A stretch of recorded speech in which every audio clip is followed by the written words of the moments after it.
लेकिन फवाद चौधरी साहब इसकी क्लैरिटी देते हैं कि जी खुद उन्होंने हाई कोर्ट से केस वापस ले लिया, अपनी अपील वापस ले ली, तो फिर हमारी अपील का जवाब ही नहीं बनता। लेकिन मफाहमत की सियासत तो करते हैं मियाँ शहबाज शरीफ, वो ग्रैंड डायलॉग पर भी यकीन रखते हैं, और ग्रैंड डायलॉग तो खुद हुकूमत भी चाहती है। तो क्या मामला क्या है, हुकूमत क्या सोच रही है? ग्रैंड डायलॉग तो हुकूमत भी चाहती है, तो क्या मामला क्या है? मेरे ख्याल से अभी तक आप हजरात जो हैं वो माजी की हुकूमतों के दौर में रह रहे हैं। इससे कि हम तो एक ट्रांसपेरेंट गवर्नमेंट है, जो हकीकत होती है वो बयान कर देते हैं। फवाद चौधरी ने कहा कि हमने केस क्यों विड्रॉ किया, कि उन्होंने अपनी के एप्लीकेशन विड्रॉ कर ली, तो हमें रोकना था शहबाज शरीफ साहब को, हमने रोक दिया। हम नहीं चाहते थे कि शहबाज शरीफ साहब मुल्क से बाहर जाएं, इससे कि उन्होंने ज़मानत दी हुई है नवाज शरीफ की, वो पूरी नहीं कर पाए, और उनके ऊपर केसेस चल रहे हैं, जिसकी वजह से हम समझते हैं कि उनको मुल्क से बाहर नहीं जाना चाहिए। तो जो हमारा मकसद था वो हमने अचीव कर लिया है। या तो आप कहते हैं कि शहबाज शरीफ को जाने देते, तब तो कोई मफाहमत की बात होती है। हमारी तरफ से तो कोई मफाहमत नहीं है। हमारे तो वज़ीर आज़म, हमारे लीडर बार बार कहते हैं नारों दूंगा और जो कहता हूँ वही करूँगा। तो ये तो सिद्दीक उल फारूक साहब बयान करेंगे कि शहबाज शरीफ साहब ने अपनी दरख्वास्त क्यों वापस ली। हमारी तरफ से कोई इस मामले में ऐसी कोई लचक, जहाँ तक मफाहमत का ताल्लुक है, हम हर मौजू पे बात कर रहे हैं, हर जमात के साथ बात करने को तैयार है, हर पार्लियामेंटेरियन के साथ बात करने को तैयार है अपने मुल्क के मफाद के लिए। वो माने या ना माने, जो तो कहते हैं हम नहीं करने को तैयार, लेकिन मैं आपको बांगे दौहल कह रहा हूँ कि हम तैयार हैं। हम इलेक्शन रिफॉर्म्स पे भी बात करने को तैयार थे, हम सेनेट के बिल पे भी बात करने को तैयार थे, हमने फैटअप पे भी दावत दी, हमने हर मुमकिन कोशिश करते रहे हैं। इन लोगों ने जिद पकड़ी हुई है, पीडीएम बनाई थी, अब तो ये कहते हैं जैसे तैसे भी है अब रहे। हाँ। लेकिन जब पीडीएम की अगराज़ व मकासद देखें, जो उनके मूवमेंट का देखें, इस्तीफे जमा करने की बात देखें, और फिर जो इनमें आपस में टूट फूट हुई, और झूठ का पलंदा जो है वो कहते हैं ना, वो चौराहे में आके हंडिया फूटती है, वो फूट गई। चलें, ये पीडीएम ने तो खुद ही अपने लिए मुश्किलात खड़ी की ना, इनकी लड़ाई से ज़ाहिर हुकूमत को तो फ़ायदा हुआ ही हुआ, लेकिन अभी हुकूमत को इलेक्शन रिफॉर्म करनी है, जुडिशल रिफॉर्म करनी है फिरदौस साहब, उसके लिए हुकूमत ज़ाहिर अपोजिशन को मिलाए बगैर ये नहीं कर सकती। अब ग्रैंड डायलॉग की बात की जा रही है कि इनसे मुज़ाकरात किए जाएँ, बातचीत की जाए। मेरा सवाल था कि इस हवाले से आप लोग क्या सोच रहे हैं? पहुँचाने की कोशिश करते हुए ये मूवमेंट चला रहे हैं, तो इसलिए मसला हो गया इनको।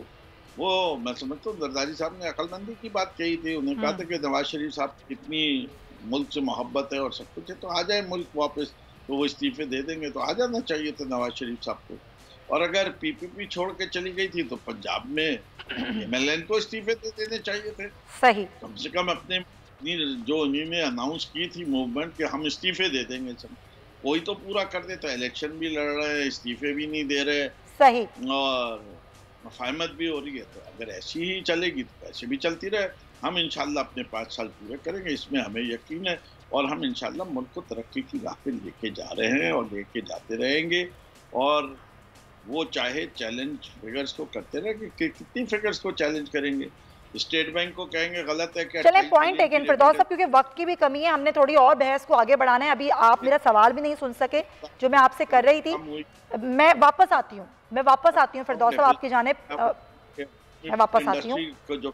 जी, सिद्दीक उल फारूक साहब, अब जो बात फिरदौस शमीम नकवी साहब कर रहे हैं कि पीडीएम को जो करना चाहिए था, ज़ाहिर है वो नहीं हो सका। अगर आप लोगों ने इस्तीफे देने ही नहीं थे तो उस वक्त इस्तीफे की बात छेड़नी नहीं थी। पहले इन चीज़ों पर गौर कर लिया जाता है कि हम और कौन कौन से ऑप्शन इस्तेमाल कर सकते हैं।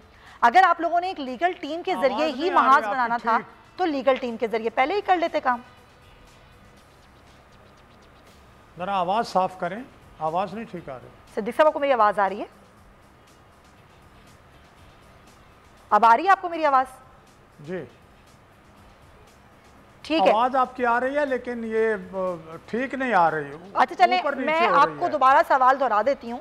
सवाल मैं आपसे ये कर रही थी कि आपको पीडीएम का मकसद था, जो पीडीएम चाहती थी वो नहीं कर सकी। अगर इस्तीफे देने ही नहीं थे आप लोगों ने तो पहले इस्तीफे की बात करके पीपल्स पार्टी को नाराज करने की क्या जरूरत थी? आज लीगल टीम की बात की जा रही है कि जी हम मुकदमात दर्ज करेंगे, तो पहले इस ऑप्शन पे गौर कर लेती पीडीएम।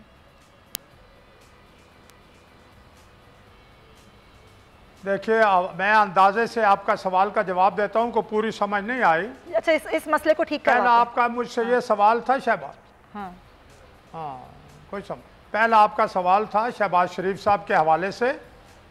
मैंने ये अर्ज करना था, आप ये देखें ना जैसे गाड़ी चल रही है आवाज में, गाड़ी चल रही है, रेल गाड़ी चल रही है। अच्छा, आपको मेरी आवाज प्रॉपर नहीं आ रही है और आप मेरा सवाल भी नहीं सुन पाए। चलें ठीक है, ये जरा मसला अच्छा अब आ रही है, अब आ रही है। मैं जल्दी अर्ज करता हूँ अगर मेरी आवाज आ रही है तो। हाँ हाँ बिल्कुल आपकी आवाज। मैं ये अर्ज कर रहा हूँ कि शहबाज शरीफ साहब के हवाले से मैंने ये अर्ज करना था कि मुस्लिम लीग नून की जो पार्टी पॉलिसी है और जो पॉलिसी PDM में इत्तेफाक राय से बनती है उसको कौमी असम्बली में उस पर अमल दरामद शहबाज शरीफ साहब ने करना है। वो मुस्लिम लीग नून के सदर हैं, सारे पार्टी के लोग बैठ के पॉलिसी बनाते हैं, तो शहबाज शरीफ साहब की अलग कोई पॉलिसी नहीं है। नवाज शरीफ साहब हमारे रहबर हैं, कायद हैं, उनकी मंजूरी से मुस्लिम लीग नून की पॉलिसी बनती है। अब आप आए PDM पर। PDM का भी जो अब ये रेलगाड़ी चल रही है इसमें आवाज़ में, PDM की पॉलिसी भी आइन और क़ानून के ताबे है। उसमें पीपल्स पार्टी ने जो गलती की, आज भी जो अपना मौलाना फजलुर रहमान साहब का बयान छपा है, कल टॉक शोज में भी उस पर बहस हुई, वो यही है कि ये दोनों हमारी पार्टियां वापस आ जाएं इस प्लेटफॉर्म पर, अपने जो मामलात हैं उनको बैठ के दुरुस्त कर लें और हमारा काम आइन की हुक्मरानी है, कानून की हुक्मरानी है, उसके रास्ते में जितनी रुकावटें हम दूर करना चाहते हैं। और इमरान खान की हुकूमत जो है वो जो कुछ कर रही है, जिस तरह से उसने मुल्की मफादात को नुकसान पहुंचाया है, जिस तरह से उसने आवाम की ज़िंदगी में जहर घोला है, उससे हम निजात दिलाना चाहते हैं। ये कोरोना ही देख लें, आज आपने निजात कैसे दिलाएंगे अगर आप मेरा सवाल सुन पा रहे हैं? सब्जेक्ट में इम्तहान अगर लिया जाए तो कोरोना नहीं होगा। नहीं तो आप मुझे बताएं ना, निजात कैसे दिलाएंगे? तो कोरोना नहीं होगा। क्या करेंगे? ऑप्शनल में कोरोना हो जाएगा। आप लोग ऐसा क्या करेंगे? निजात कैसे हासिल होगी हुकूमत से, ये बताएं।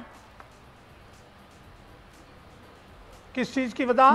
निजात कैसे हासिल होगी? निजात दिलाने की बातें की जा रही हैं और पिछले 1 साल से की जा रही है। निजात के लिए देखें ना, हम जलसे कर रहे हैं, हम जलसे करने वाले हैं। हम मेरा ख्याल है बजट के बाद मौसम भी ठीक होगा, जुलाई अगस्त सितंबर में बाहर निकलेंगे हम। और हमारा काम कोई आग लगाना या सुने दहशत गर्दी करना नहीं है। अच्छा। हम जमहूरी लोग हैं, हाँ। जमहूरी तरीके से इंशाल्लाह हम इनसे निजात लेंगे। चलें, पॉइंट टेकन। मेरे पास आखिरी मिनट है बस। फिरदौस साहब मुझे आप ये बता दीजिए, सर हुकूमत को फायदा जरूर हुआ इनकी आपसी लड़ाई से, लेकिन हुकूमत ने इलेक्शन रिफॉर्म करनी है सर, जुडिशल रिफॉर्म करनी है, हुकूमत ने डायलॉग करने हैं। अगर करने हैं तो कैसे करने हैं? क्या सोच रही है ग्रैंड डायलॉग के लिए अपोजिशन से हुकूमत? डायलॉग करने हैं, अगर करने हैं तो कैसे करने हैं, क्या सोच रही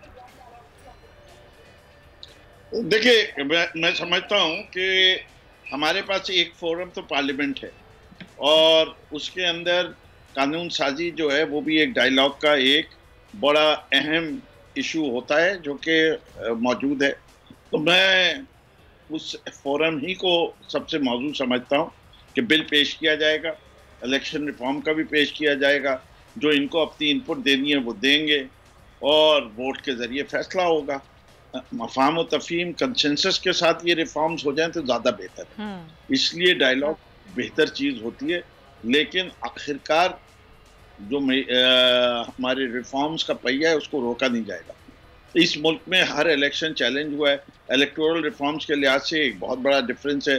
हम लोग इलेक्ट्रॉनिक वोटिंग मशीन पे यकीन रखते हैं, ये उसको मुस्तरद करते हैं।